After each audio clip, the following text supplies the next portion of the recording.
ప్రధానంగా మనం టచ్ అయిన ఒక విషయం చాలా మందివి, ఎలక్షన్ ఇంజనీరింగ్ లో బీజేపీ చాలా దిట్ట. తనను ఎందుకంటే మీకు చూడండి ఉదాహరణ, హర్యానాలో జాట్ల ఓట్లు తనకు పడతాయని చెప్పి కాంగ్రెస్ పార్టీ బలంగా నమ్మింది. ఎందుకంటే వ్యవసాయ సంక్షోభం, దాంతో పాటుగా రైతాంగం, జాట్లలో రైతాంగం ఎక్కువ. వాళ్ళు హర్యానాలో బీజేపీ ప్రభుత్వానికి వ్యతిరేకంగా ఉన్నారు కాబట్టి తాను అక్కడ గెలుస్తానని వాళ్ళ ఓట్ల మీద హోప్ పెట్టుకుంది ఎక్కువ ఎక్కువ మిగతా వాళ్ళు కూడా వస్తారనుకుంది. కానీ దీన్నే కాంగ్రెస్ పార్టీ ఏదైతే తన బలం అనుకుందో జాట్ల ఓట్లు, దాన్నే బీజేపీ కాంగ్రెస్ పార్టీ బలహీనతగా మార్చారు. అక్కడ జాట్లకు వ్యతిరేకంగా మిగతా వర్గాలన్నింటినీ సైలెంట్ గా గ్రౌండ్ లెవెల్లో కనపడకుండా తాపుకుంది నిర్లాక్పడగట్టి.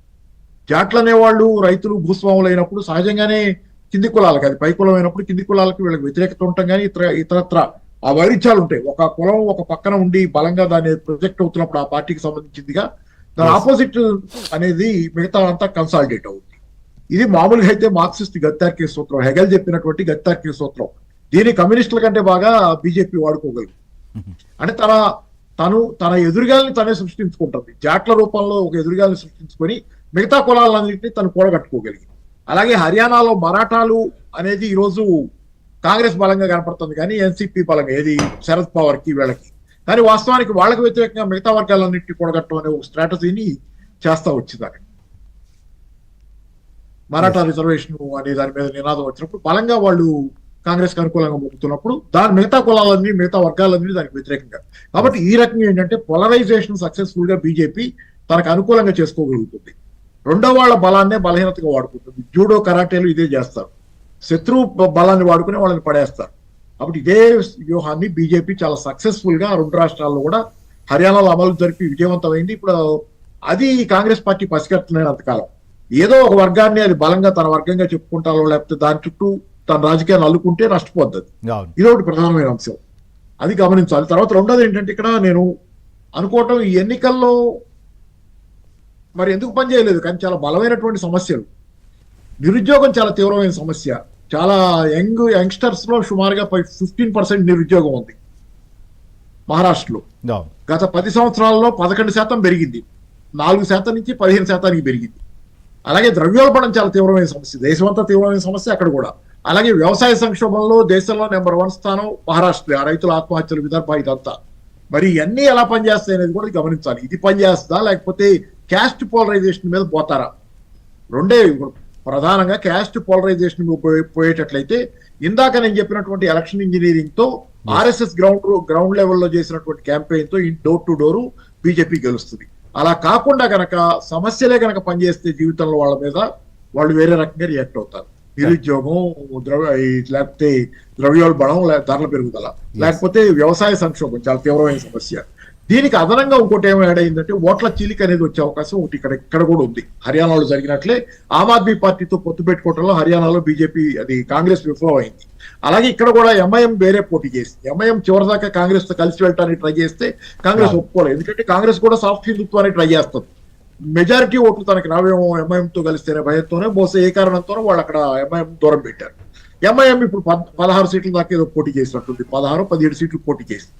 దానిలో కొంత అంటే గతసారి కంటే నయమే, 44 సీట్లు పోటీ చేసింది గత దఫా, ఈసారి 16 అయితే దానిలో కూడా కన్సిడరబుల్ గా గెలుస్తానని, హంగ్ అసెంబ్లీ వస్తే కనుక తాను కింగ్ మేకర్ అవుతాననేది ఎంఐఎం నమ్మకంగా చెబుతున్నారు.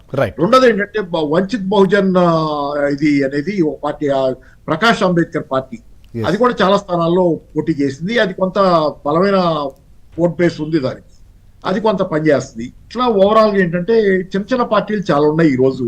అవి ఓట్లు చేసుకోవడం, ఈ ప్రక్రియ కూడా పనిచేస్తుంది అనేది, ప్రభావం చూపిస్తుంది అనేది మర్చిపోకూడదు. అలాగే అవి పైగా ఏంటంటే లాస్ట్ టైం ఎన్నికల్లో ఇందాకే చెప్పారు దిలీప్ రెడ్డి గారు, 0.5% తేడా రెండు కూటమిల మధ్య. లోక్సభ ఎన్నికల్లో తేడా 0.5%, 20 లక్షల ఓట్ల తేడా అంతే. కాబట్టి దాన్ని అధిగమించడం బీజేపీ కష్టం కాదు. ఇంకోటి ఏంటంటే ఇవాళ సరే బాజీ పేటీ 1500 రూపాయలు, బాజీ పేటీ బహాన్ స్కీమ్ కింద 1500 4 నెలల నుంచి కంటిన్యూస్ గా ఇస్తున్నారు. దాని బ్రేక్ లేదు, బాగా జరుగుతుంది ఆ పథకం. అది కొంత ప్రభావం చూపించవచ్చు మహిళల మీద. సరే ఏదేమైనా కానీ ఏంటంటే బీజేపీ మాత్రం, కాంగ్రెస్ పార్టీ చాలా ఆషామాషిగా ఎన్నికల్ని పాత పద్ధతిలో అప్రోచ్ అవుతుంది. ఏదో క్యాంపెయిన్ చేసుకుంటాం, ఎదుటోళ్ళు ఏమనంటే తను ఎదురు చెప్పడం లాగా చేసుకుంటుంది తప్పితే గ్రౌండ్ లెవెల్లో పోలరైజేషన్ ఎలా జరుగుద్ది, కులాల పొందిక, భారతదేశాన్ని బాగా అర్థం చేసుకుంది, కులాలు వద్దంటా కూడా భారతదేశాన్ని బీజేపీ బాగా అర్థం చేసుకుంది.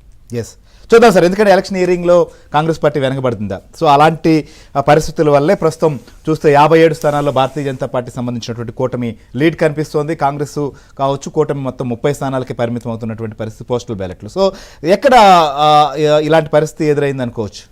అంటే ఇప్పుడు మీరు ఒకసారి అక్కడ ట్రెండ్ చూడండి. మహారాష్ట్రకు సంబంధించి ఇందాక 40 చిల్లర వరకు ఉంటున్నప్పుడు మేము ఒక 15 నుంచి 20 వరకు ఉండే. ఇప్పుడు ఎగ్జామ్ కాంగ్రెస్, ఎందుకంటే సెక్టార్స్ కూడా సపరేట్ ఉన్నాయి. ఆడ నార్త్ అని చెప్పి, తర్వాత వెస్ట్ అని చెప్పి, లేకపోతే ఇంకో జోన్స్లకు పోతున్నప్పుడు ఒక్కొక్క ప్లేస్లో, ఒక్కొక్క లొకేషన్లో ఒక్కొక్క పార్టీ బలంగా ఉన్నాయి ఆడ. ఎందుకంటే Maharashtra when it divided into sectors. అంతేకాదు పాపారావు గారు చెప్పింది ప్రతిదీ అక్షర సత్యం. మేము దాంట్లో మేము దానికి వ్యతిరేకంగా మాట్లాడేది ఏం లేదు. ఎందుకంటే ఆయన అనలిస్టే కాదు, ఆయన అన్నిటిని కూడా గమనించుకుంటూ ఒక పాజిటివ్ యాటిట్యూడ్ తోడు. ఎందుకంటే గౌరవనీయులు తెలంగాణ ముఖ్యమంత్రి వర్యులు రేవంత్ రెడ్డి గారు నేషనల్ మీడియా ముందు కూడా కాంగ్రెస్ పార్టీ ఏదైతే పాపారావు గారు అన్నారో కన్వెన్షనల్ స్టైలే పోతున్నాం, అంటే పాత పద్ధతులు ఏవైతే ఉన్నాయో కొత్త ఫార్మాట్లకు రావాల్సినటువంటి అవసరం ఉంది అనేది కొత్త ట్రెండ్, కొత్త జనరేషన్. ఇప్పుడు ఎలక్షన్లో దిగిన తర్వాత, యుద్ధంలో దిగిన తర్వాత గెలుపా ఓటమే.